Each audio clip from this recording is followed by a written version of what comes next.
everyone, my name's Jess. I'm here to debunk a few things about the humble G&T for you.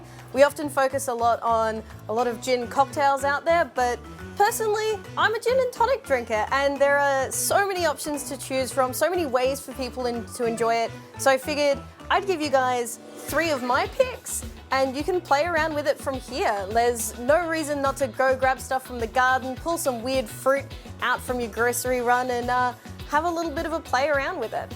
So we're going to be starting with one of my go-to gins, especially in terms of Australian gins. This is the MGC Single Shot, made as a London dry style. It's a little bit beefy, a little bit more intense, perfect for a martini, but also really delicious in a nice strong gin and tonic.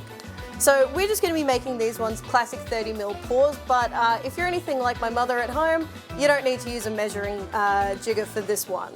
So we'll just start with a little bit of this. And we're going to go for this one with the Strangelove number 8. This is again a very nice sort of classic tasting tonic, nice and bitter, little bit of sort of spice coming in there as well. Now when I make gin and tonics, I always insist on putting the ice before the tonic, just to make sure that you keep the carbonation and bubbles going on. So we're going to do it like that today as well.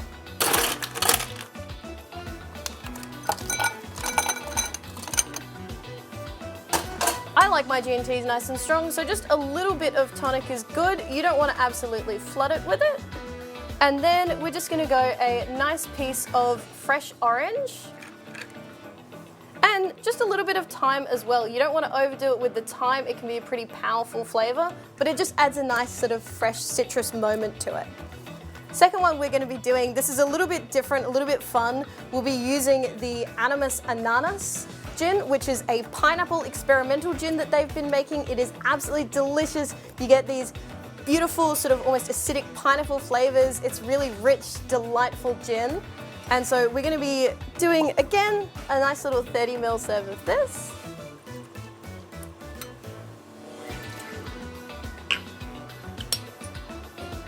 Ice before tonic, as I always say.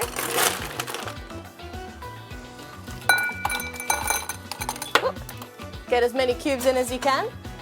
And then we're also going to be doing this one with the Strangelove Coastal. This is a little bit different, a little bit lighter than that number 8. So if you do tend to drink either sort of slightly sweetened gins or even more savoury gins, this is a really great pick.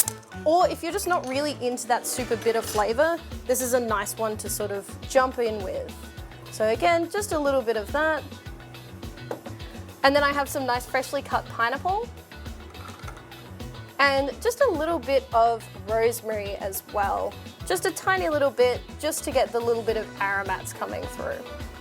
And then to finish it off, we're actually going to be using the Remedy Neo, a really delightful, almost Japanese-inspired gin with some bergamot, shiso, yuzu in there as well. This is going to be a delightfully refreshing G&T, and also possibly one for maybe the people who aren't quite so used to the big quinine flavours, because we're going to be pairing this one with a bitter lemon.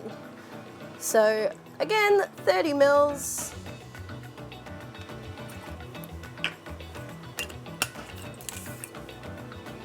Little bit of ice.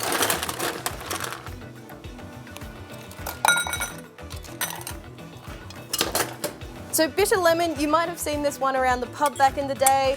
This is one of my absolute favourite things to pair with like quite big bold gins, gins with lots of citrus, gins with sort of maybe a little bit higher ABV as well. This is always a fun one to pair with.